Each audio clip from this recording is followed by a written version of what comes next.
days, truth is stranger than fiction. Because only in the real world can you have an event planned months in advance and then be preceded by the death of one of the inspirations for that event, right?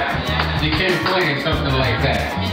And I'm not one of those people that believe in a moment of silence for the day of the party. No, that ain't cool.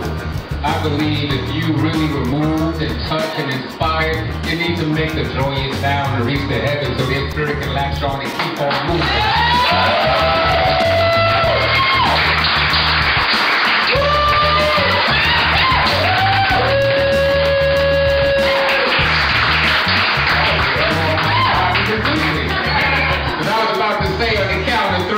Give it up for Mr. Gil Scott-Heron, who is one of the inspirations. His poem for tonight, the revolution will be. So on the count of three, let's make some noise. 1, 2, 3.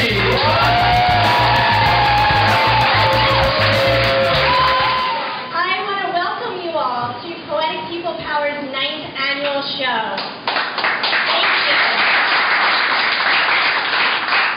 I am Bracco. I am the founder and producer, and I founded Poetic People Power in 2003 because I wanted to combine poetry and activism. To date, the project has produced 9 shows.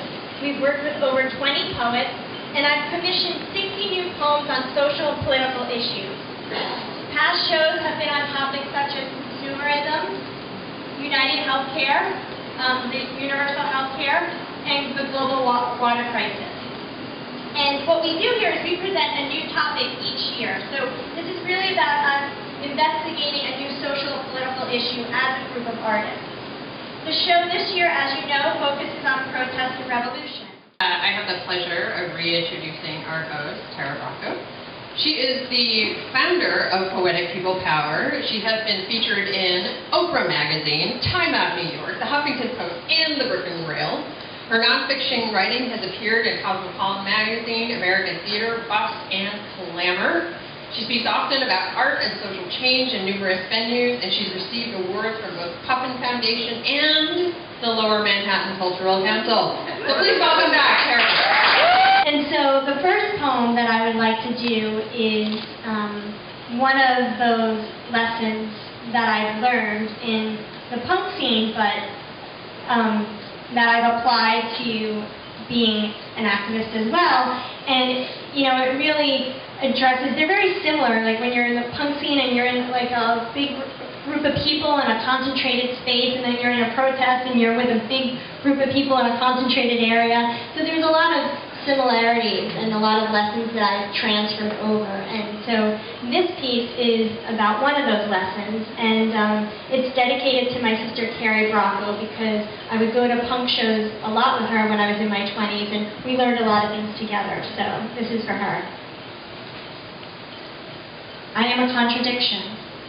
I believe people should take to the streets in numbers, but I have a fear of crowds. You won't find me in the middle. You'll find me standing at 10 o'clock. The Tibetan Freedom Concert changed me. I learned riots happen without warning. I now hug the edges of collective energy. I view the action from 10 o'clock. Even when my heart is fully engaged, I withhold, positioning myself with an exit always in sight. I sing and chant close to the sidelines. I demand change from 10 o'clock. I embrace my own extremes. I want to be in the center of the scene, yet I want to be safe from chaos. My activism takes places at the fringes. My revolution takes place at 10 o'clock.